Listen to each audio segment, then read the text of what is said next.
Marwadi university మంచి భవిష్యత్తు కోసం తెలుగు విద్యార్థులు ఇష్టపడే యూనివర్సిటీ.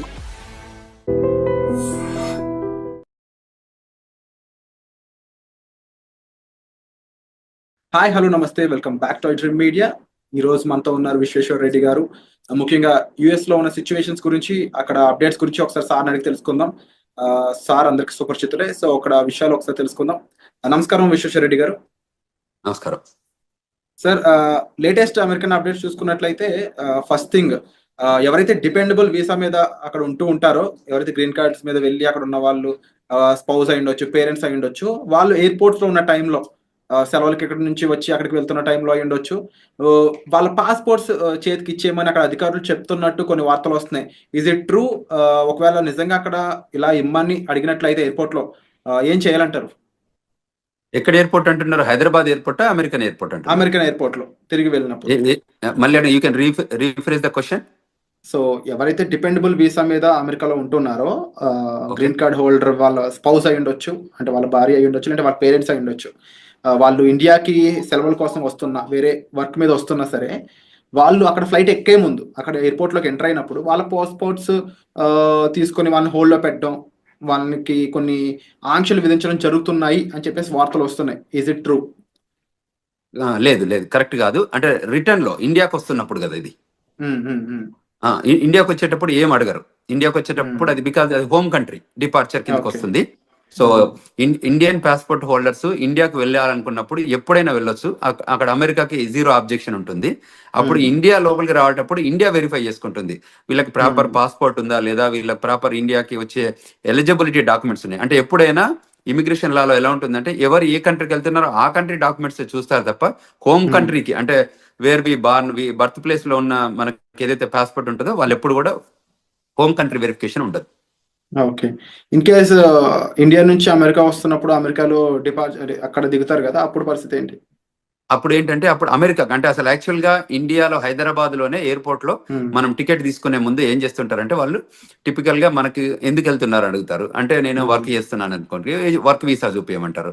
నేను ఆమె పర్మనెంట్ రెసిడెంట్ అంటే గ్రీన్ కార్డ్ చూపించమంటారు. ఆమె సిటిజన్ అంటే వాళ్ళు యుఎస్ పాస్పోర్ట్ అడుగుతారు. అంటే టిపికల్ గా మనకి బోర్డింగ్ పాస్ ఇచ్చే ముందే ఈ 3 వెరిఫికేషన్ చేసుకుంటారు వాళ్ళు.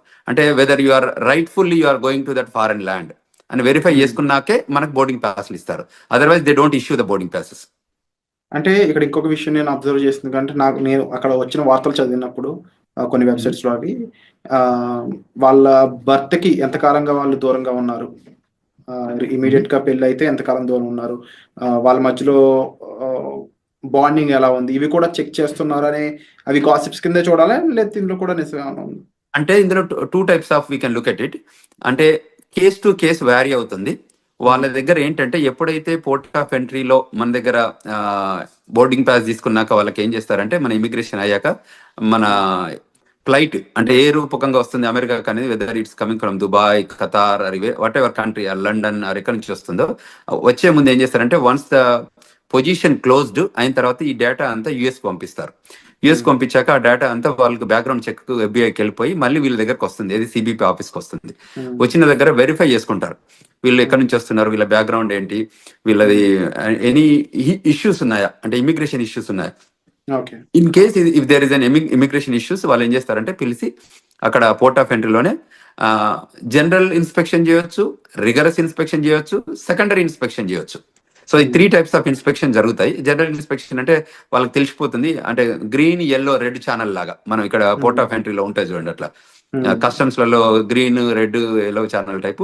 ఇది కూడా టిపికల్ గా ఎలా ఉంటుందంటే, వాళ్ళకి if they have background, very good background ఉంటే లోపలికి స్మూత్ గానే అడుగుతారు, కపుల్ ఆఫ్ క్వశ్చన్స్ అడిగి రాణిస్తారు.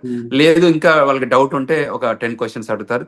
ఇంకా బాగా డౌట్ ఉంటే ఏం చేస్తారంటే, వాళ్ళ ఫోల్డర్, ప్యాకెట్, పాస్పోర్ట్ అన్ని తీసుకొని సెకండరీ ఇన్స్పెక్షన్ అని ఒక పక్క రూమ్ తీసుకెళ్తారు.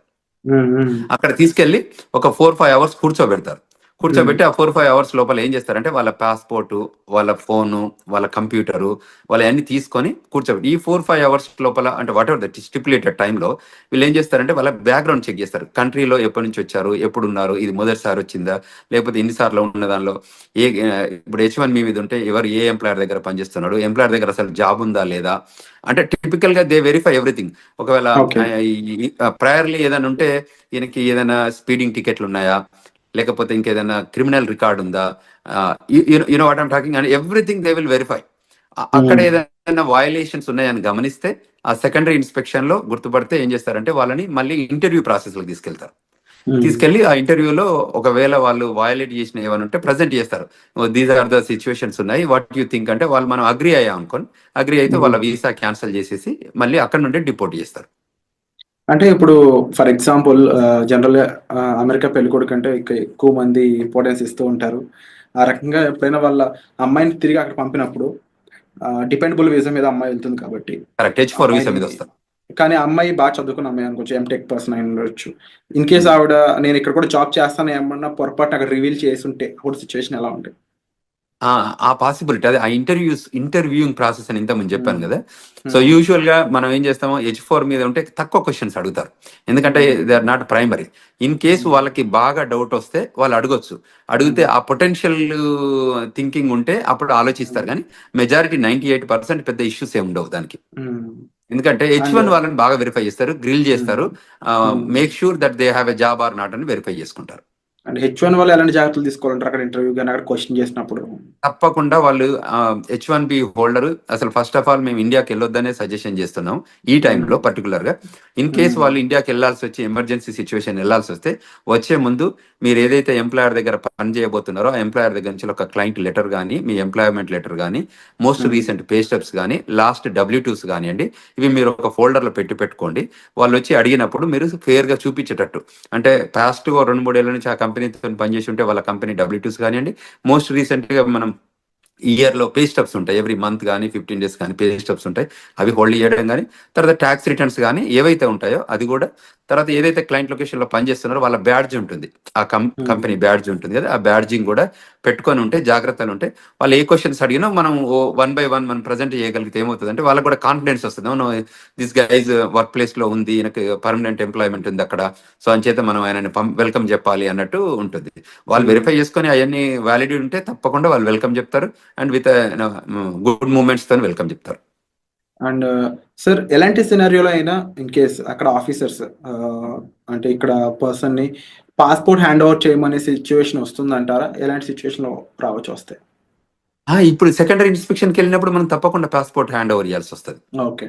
సెకండరీ ఇప్పుడు మనం ఏదైతే ప్రైమరీ ఇన్స్పెక్షన్ అంటే ప్రతి దానికి వాళ్ళు పాస్పోర్ట్ తీసుకుంటారు, పాస్పోర్ట్ స్కాన్ చేస్తారు, వాళ్ళ దగ్గర కంప్యూటర్ ఉంటుంది కదా. ఇప్పుడు you're an Indian, you're coming on F1 visa, so passport తీసుకుంటారు, ఫింగర్ ప్రింటింగ్ తీసుకుంటారు, తర్వాత ఐరిష్ చెక్ చేస్తారు, పిక్చర్ తీస్తారు, ఫింగర్ ప్రింటింగ్ టోటల్ 10 fingers అంటే 2 hands పెట్టి 10 fingers చెక్ చేసుకున్న తర్వాత ఇంటర్వ్యూ క్వశ్చన్స్ ఉండి దాని తర్వాతనే పంపిస్తారు. ఈ పాస్పోర్ట్ అందులో స్కాన్ చేస్తేనే అప్పుడు వాళ్ళకి డీటెయిల్స్ అన్ని వస్తాయి కదా. So 100% they collect the passport. Only thing ఏంటంటే గ్రీన్ లాగా ఉంటే మళ్ళీ they will hand over everything, passport ఇచ్చేసి నో వెల్కమ్ టు అమెరికా అని చెప్పేసి పంపించేస్తారు. సో అది H1B ఏదంటే వాళ్ళ ఎంప్లాయ్మెంట్ ఉందా లేదా వెరిఫై చేసుకొని ఆ క్వశ్చన్స్ అడుగుతారు, ఎక్కడ పని చేస్తున్నారు, ఏంటి, ఏ జాబ్ చేస్తున్నారు, ప్రోగ్రామ్ అనలిస్టా ఏంటి అంటే డేటా అనలిస్టా, దోస్ కైండ్ ఆఫ్ క్వశ్చన్స్ అన్నట్టు.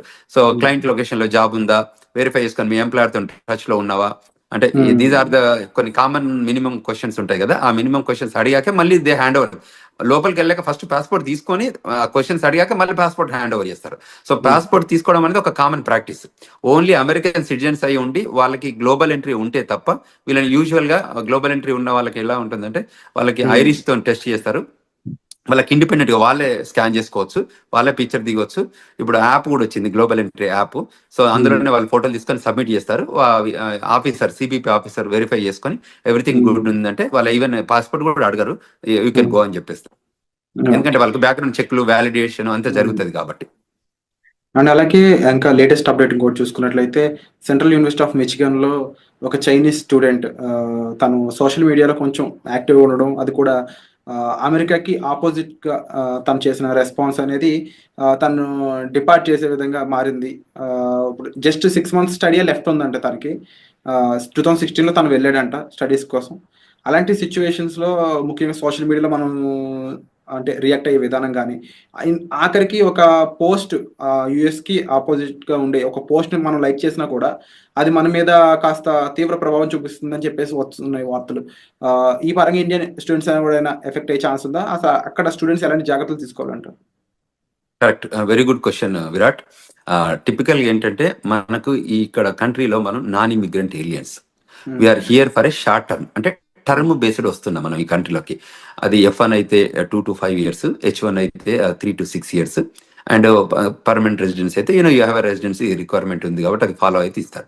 సో ఎక్కడైతే నాన్ ఇమిగ్రెంట్ ఏలియన్స్ ఉంటారో వాళ్ళకి ఈ స్పెషల్గా ఈ రూల్స్ అని అప్లై అయ్యేది.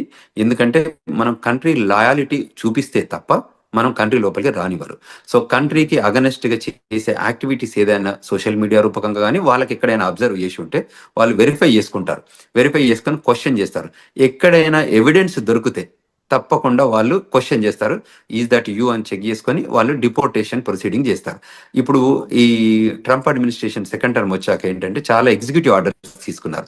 అందులో some of the executive orders వాళ్ళకి అవుట్ రైట్ సిబిపి ఆఫీసర్కి అథారిటీ ఇస్తుంది డిపోర్టేషన్ చేయడానికి.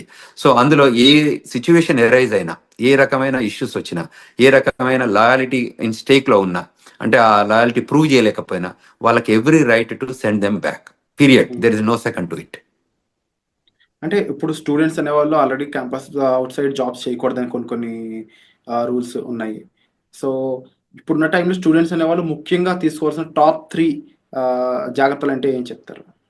అంటే టిపికల్గా వీళ్ళు ఏం చేయొచ్చు అంటే ఏదైతే స్టూడెంట్గా మనం ఫోకస్గా ఏదైతే ఎడ్యుకేషన్ కోసం మనం వచ్చామో దాని మీదనే స్ట్రిక్ట్ ఉండి ఆ లైన్లోనే మనం పనిచేసుకోగలిగితే ఏ ఇష్యూ లేదండి. విత్ ఇన్ ద 2 years లోపల ఎడ్యుకేషన్ కంప్లీట్ చేసి 3 years ఓపీటీసీ అంటే regular OPT and stem OPT తీసుకొని పనిచేసుకోగలిగితే దెర్ ఇస్ నో ఇష్యూ. ఎప్పుడైతే మనం ఇమిగ్రేషన్ నేషనాలిటీ యాక్ట్ వయలేషన్స్ ఏదైనా చేస్తే ఆ వయలేషన్స్ ఐడెంటిఫై అయితే తప్ప వాళ్ళు వెల్కమ్ చెప్తారు. ఇట్ ఈస్ అ కంటిన్యూస్గా కంట్రీ నీడెడ్ స్టూడెంట్స్. అందువల్ల ఎప్పుడు కూడా వాళ్ళని అంటే డిపోర్ట్ చేయడం అనేది ప్రైమరీ ఏం పెట్టుకోరు. టిపికల్గా ఏంటంటే వాళ్ళు రావాలి, కష్టపడి చదువుకోవాలి, కంట్రీకి వాళ్ళ కాంట్రిబ్యూషన్ కావాలనే కోరుకుంటుంది అమెరికా. సో అందులో ఎమినెన్సీ ఎఫెక్టివ్గా స్కిల్ ఉన్న వాళ్ళందరినీ కూడా కంట్రీ ఎప్పుడు లూజ్ చేసుకోదు. ఎప్పుడైనా స్కిల్ లేబర్ కానివ్వండి, స్కిల్ నాలెడ్జ్ ఉన్న వాళ్ళు కానివ్వండి, ఎడ్యుకేషన్లో కానీ ఎంప్లాయ్మెంట్ కానీ ఎక్స్ట్రాడినరీ ఎబిలిటీ మనం పెర్ఫామ్ చేస్తే అమెరికా ఎప్పుడు కూడా వెళ్ళగొట్టదు. ఎప్పుడు వెళ్ళగొడుతుంది? Any backgrounds, negative background, criminal background, financial background issues ఉన్నప్పుడు, అటువంటి ఇష్యూస్ వాళ్ళు అబ్జర్వ్ చేసినప్పుడు వాళ్ళు క్లియర్గా చెప్తారు, you are violating this so and so sections 1, 2, 3, so based on these sections you are deportable case అని చెప్పి డిపోర్ట్ చేస్తున్నారు. సో అందువల్ల మన వాళ్ళకి ఏం చెప్తానంటే ఇది స్టూడెంట్స్ కానీ అదేవిధంగా స్టూడెంట్ పేరెంట్స్ కూడా గైడ్ చేస్తున్నాం. ఎందుకంటే ఇప్పుడున్న కరెంట్ జనరేషన్లో, కరెంట్ సిచ్యువేషన్లో, జనరేషన్ మీన్స్ ఏంటంటే ఇది డిజిటల్ ఏజ్ జనరేషన్. అంతకుముందు ఏంది first generation, second generation type, ఇప్పుడు డిజిటల్ ఏజ్ జనరేషన్ వచ్చింది. సో మీరు ఏది చేసినా అక్కడ ట్రాక్ అవుతుంది. సో మనం అందులో తప్పించుకోవడానికి ఛాన్స్ లేదు. కాబట్టి మనం ముందే జాగ్రత్త పడి మిస్టేక్స్ చేయకుండా ప్రాపర్ గైడెన్స్ తీసుకొని, ఇప్పుడు మాలాగా సీనియర్స్ ఉన్న వాళ్ళు కాకుండా ఇక్కడ ఏదైనా ఇమిగ్రేషన్ లా ఫార్మ్స్ ఉన్నా కూడా రైట్ఫుల్ గైడెన్స్ తీసుకొని వాళ్ళు చేసే ప్రతి యాక్షన్లో కూడా బిఫోర్ దే యాక్ట్ ఈ గైడెన్స్ తీసుకొని ముందుకెళ్ళగలిగితే that is the best option to do. ఇంకేదన్నా వాళ్ళకి గైడెన్స్ కావాలన్నా ఈ రూపకంగా మన వీడియోస్ చూడడం రూపకంగా ఐ డ్రీమ్స్లో ఈ రకరకాల వీడియోస్ మనం ప్రొడ్యూస్ చేస్తున్నాం కదా, వాటిల్లో చూసి వెరిఫికేషన్ చేసుకొని ఇంకేదైనా క్వశ్చన్స్ ఉంటే they can approach us. We are here to help them students, we are here to help them skilled labour H1B వాళ్ళు కానీ, ఈవెన్ గ్రీన్ కార్డ్ హోల్డర్స్ కానీ సెవరల్ కన్ఫ్యూజన్స్ వస్తున్నాయి. ఎందుకంటే ఎవ్రీడే ఒక ఎగ్జిక్యూటివ్ ఆర్డర్ లాగా ఇమిగ్రేషన్ లా వస్తున్నాయి కాబట్టి వాళ్ళకి ఆ గైడెన్స్ కావాలి. సో ఆ గైడెన్స్ తీసుకొని వాళ్ళు యాక్ట్ చేయగలిగితే వాళ్ళు సేఫర్ హ్యాండ్స్ లో ఉంటారు అనేది మనం ఇక్కడ తీసుకోవాల్సిన జాగ్రత్తలు తీసుకోవాలి. అలాగే విశ్వేశ్వర్ గారు, ముఖ్యంగా H1B వీసాకు సంబంధించి చాలా చేంజెస్ రాబోతున్నాయి, ఎలిజిబిలిటీ క్రైటీరియాలో కూడా చేంజెస్ రాబోతున్నాయని తెలుస్తూ ఉంది. ఇంకేస్ చేంజెస్ అనేవి చేసినట్లయితే ఎలాంటి విషయాల్లో చేంజెస్ చేసే అవకాశం అనేది ఉంటుందంటారు? అంటే there are number of things. America ఏం చేస్తుందంటే every time they will revive and define new things. అంటే ప్రయర్గా జరుగుతున్న ఇష్యూస్ కానీ అడ్రస్ చేసుకుంటూ వాళ్ళకి ఎవ్రీ మంత్ ఒక మీటింగ్ జరుపుకుంటారు. ఆ మంత్ మీటింగ్లో అనాలిసిస్ చేస్తారు, ఏదైనా ఇష్యూస్ ఉన్నాయా, కన్సర్న్స్ ఉన్నాయా, ఏమన్నా మన కంట్రీ ఇంపాక్ట్ ఏదైనా అవుతుందా, దీనివల్ల బెనిఫిట్ ఉందా ఈ ప్రోగ్రామ్ని ఏమైనా చేంజ్ చేయాలా. అంటే ఇది డిపార్ట్మెంట్ ఆఫ్ లేబర్ ప్రోగ్రామే కానివ్వండి, ఇది డిపార్ట్మెంట్ ఆఫ్ స్టేట్ ప్రోగ్రామ్ కానివ్వండి, ఇది USCIS ప్రోగ్రామ్ కానీ, ఏ ప్రోగ్రామ్స్ అయినా కూడా వాళ్ళు డిఫైన్ చేసుకుంటారు. అది ఎడ్యుకేషన్, డిపార్ట్మెంట్ ఆఫ్ ఎడ్యుకేషన్ అంటే గవర్నమెంట్లో ఏ ప్రోగ్రామ్ ఉన్నా కూడా ఆ ప్రోగ్రామ్ మీద అనాలిసిస్ చేసుకుంటారు. ఇది కంట్రీ ఇంట్రెస్ట్లో పనిచేస్తుందా, కంట్రీకి ఏమైనా బెనిఫిట్ అవుతుందా, how we can redefine and the best process and best possible opportunity to grow this country అని చూస్తారు. అందులో ఏమైనా మనకి కన్సర్న్స్ ఉన్నాయనుకుంటే వాటిని కరెక్ట్ చేస్తారు. ఆ కన్సర్న్ కరెక్ట్ చేసే ప్రాసెస్లోనే వాళ్ళు ఈ చేంజెస్ తీసుకొస్తారు. అందులో ఇప్పుడు ఎంప్లాయ్మెంట్ ఇష్యూస్ ఉన్నాయనుకోండి, ఆ ఎంప్లాయ్మెంట్ దానిలో చేంజ్ చేస్తారు, ఓపీటీలో చేంజ్ చేస్తారు. ఒకప్పుడు వాళ్ళకి లేని ఓపీటీ క్రియేట్ చేశారు, ఓపీటీ తర్వాత 36 months ఇచ్చారు. సో అమెరికా ఇప్పుడు ఏంటంటే వాళ్ళకి స్కిల్డ్ లేబర్ కావాలి. అంటే నాలెడ్జబుల్ పీపుల్ కావాలి, who can make and break the greatest technology evolution లో చేయగలిగే పీపుల్ ఉంటే వాళ్ళని తీసుకొని ముందుకు ప్రొడ్యూస్ చేసుకొని ఆ కంట్రీ బెనిఫిట్ లో పనిచేపించుకుంటారు. కాబట్టి ఆ లైన్ లో ఉన్న వాళ్ళకి ఏ మాత్రం ఇష్యూ లేదు, ఆ లైన్ లో పనిచేసేటట్టు మన వాళ్ళు ఉండాలి. అండ్ యూజువల్ గా ఇండియన్ పీపుల్ టెండెన్స్ ఏంటంటే they are gem of the gems in education, stem, science and technology, engineering, mathematics లో మనంత గొప్పగా ప్రపంచంలో ఎక్కడ ఉండరు. సో ఆ స్కిల్ని మనం ప్రాపర్ గా ఎగ్జిబిట్ చేయగలిగితే, ఆఫీసర్ ముందు కానివ్వండి, ఇంటర్వ్యూవర్ ముందు కానివ్వండి, గవర్నమెంట్ ముందు కానీ చేయగలిగితే మనకు ఇట్స్ రెడ్ కార్పెట్ వెల్కమ్ ఉంటుంది. అది గుర్తించితే మనం తప్పకుండా ముందుకు ఎదగడానికి ఆస్కారం ఉంటుంది. Wonderful sir. And episode close చేసే ముందు ఒక మాట స్టూడెంట్స్ కానీ లేకపోతే అక్కడ ఎంప్లాయీస్ కానీ డిపెండబుల్ వీసా మీద ఉన్న వాళ్ళకి ఓవరాల్గా వీరందరికీ మీరు చెప్పే మాట ఏంటి? ఏదైనా ఇప్పుడున్న కొత్త ట్రెండ్స్ మనకి ఎవ్రీ టైం జరుగుతున్నాయి కాబట్టి ఏంటంటే న్యూ ఎగ్జిక్యూటివ్ ఆర్డర్స్ వస్తున్నాయి కాబట్టి, ఇప్పటికే వచ్చినాయి కాకుండా ఫ్యూచర్ కూడా రాబోతున్నాయి కాబట్టి, సో మీరు వెల్ ఇన్ఫార్మ్డ్ గా ఉండాలి, అందరితో కనెక్ట్ ఉండాలి. సో మనకు తెలిసిందే కరెక్ట్ అని అనుకోవద్దు. సో తప్పకుండా you take good guidance from non profit organisations కానీ మమ్మల్ని అప్రోచ్ అయితే మేము వీఆర్ దేర్. మేము చెప్తున్నాం గ్లోబల్ తెలంగాణ ద్వారా కూడా వాళ్ళకి ఈమెయిల్ రూపకంగా కానీ ఫోన్ రూపకంగా కానీ మేము ఫోన్ నెంబర్స్ కూడా ఇచ్చాము. సో అమెరికాలో ఉన్నాం కాబట్టి అదేవిధంగా మనకి ఏదైనా law firm, immigration law firm guidance కానివ్వండి, సజెషన్స్ కానివ్వండి తీసుకోవాలి. ఇవాళ మేము yesterday organised global Telangana association ద్వారా ఒక సెమినార్ ఆర్గనైజ్ చేశాము, వెబినార్ ఆర్గనైజ్ చేశాము. బ్రహ్మాండంగా ఒక 1000 మంది జాయిన్ అయ్యారు. 1000 మంది స్టూడెంట్స్ రూపకంగా ఇమిగ్రేషన్ రిక్వైర్మెంట్ ఏమున్నా కూడా ఇప్పుడు కరెంట్ లో జరుగుతున్న ఇమిగ్రేషన్ ట్రెండ్స్ పైన ఏవేవైతే ఇష్యూస్ ఉన్నాయో వాటిపైన మేము ఆర్గనైజ్డ్ విత్ సీనియర్ ఇమిగ్రేషన్ అటార్నీతోని కాన్ఫరెన్స్ కాల్ ఆర్గనైజ్ చేస్తే there are number of peoples join అయ్యారు. వాళ్ళ క్వశ్చన్స్ ఒక 2.5 గంటల కాన్ఫరెన్స్ కాల్ జరిగింది. అంటే అంత సేఫ్ క్వశ్చన్స్ అడిగారు వాళ్ళంతా. So it is very informable. అట్లా ముందుకు వచ్చి తెలుసుకోగలిగితే that is the greatest thing. So మేము అదే చెప్తున్నాం. అది F1 కానివ్వండి, H1 కానివ్వండి, గ్రీన్ కార్డ్ హోల్డర్స్ కానివ్వండి, ఈవెన్ సిటిజన్స్ కానివ్వండి, ఈ కంట్రీ రిక్వైర్మెంట్స్ ఏమున్నాయి, ఇప్పుడు సిటిజన్షిప్ అయినా కూడా గ్రీన్ కార్డ్ అయినా కూడా మనం ఈ AR11 అప్డేట్ చేస్తున్నామా, మనం F1 H1 వాళ్ళు కూడా AR11 అంటే స్టేటస్ మనకి అడ్రస్ అప్డేట్ చేస్తున్నామా, లేకపోతే రిజిస్ట్రేషన్ రిక్వైర్మెంట్స్ అప్డేట్ చేస్తున్నామా. మనం ఈ కంట్రీలోకి వచ్చాం కాబట్టి మనం ఈ కంట్రీ నామ్స్ అంటే లా ఆఫ్ ద ల్యాండ్ ఎలా ఇమిగ్రేషన్స్ ఉన్నాయో, ఇమిగ్రేషన్ నేషనల్ యాక్ట్ రూల్స్ ఏది ఉన్నాయో మనకు తెలిస్తే ఫాలో అయిదాం, తెలియకపోతే తెలుసుకొని ఫాలో అయిదాం. Bottom line we need to follow the rules. So if you follow the rules there is no issue. This country is the best country to live and this the best country to welcoming. And the country people కూడా చాలా బాగుంటారు. మనం కూడా grow కావడానికి opportunity ఉంటుంది. మన పిల్లలకు కూడా చాలా కంఫర్టబుల్ గా సెటిల్ అవుతారు. సో అక్కడ ఉన్న చదువుకునే స్టూడెంట్స్ అయి ఉండొచ్చు, వర్క్ చేసే వాళ్ళు అయి ఉండొచ్చు, ఎవరు కూడా ఇన్సెక్యూరిటీస్ ఏం పెట్టుకోకుండా ప్రాపర్గా ప్రొఫెషనల్స్ని కలిసి మీ డౌట్స్ అనేవి సాల్వ్ చేసుకోగలిగినట్లయితే మీరు ఒక సేఫ్ అండ్ సెక్యూర్ లైఫ్ అక్కడ లీవ్ చేయొచ్చండి. దాంతోపాటుగా అంతగా మిమ్మల్ని ఇబ్బంది పెట్టే విషయం అయితే మాత్రం తప్పకుండా ఇమీడియట్లీ మీరు ఒక ప్రొఫెషనల్ కానీ ఎంబసీ సైడ్ పీపుల్ కానీ లేకపోతే అక్కడ లా ఫీమ్కి సంబంధించిన పర్సన్స్ అయి ఉండొచ్చు, లేకపోతే మన విశ్వేశ్వరరావు గారు లాంటి ప్రొఫెషనల్స్ మీరు కలిసినట్లయితే కాస్త జాగ్రత్తలతో పాటుగా మీకు కాస్త గైడెన్స్ ఇచ్చే ఛాన్సెస్ అనేవి దొరుకుతాయి. సో తప్పకుండా మీరు తీసుకునే ఇనిషియేషన్స్ అనేవి చాలా గ్రేట్ విశ్వేశ్వర్ గారు. తప్పకుండా మీరు కండక్ట్ చేసే వెబినార్స్ అయి ఉండొచ్చు, లేకపోతే ఇలా ఇంటర్వ్యూస్ రూపంలో అయి ఉండొచ్చు, చాలా ఇన్ఫర్మేషన్ని చాలా మందికి అందిస్తూ ఉన్నారు. So we are thankful and thank you so much for great information. మరిన్ని అప్డేట్స్ పై త్వరలోనే మరొక ఇంటర్వ్యూతో మీ ముందుకు వస్తాం. Thank you so much.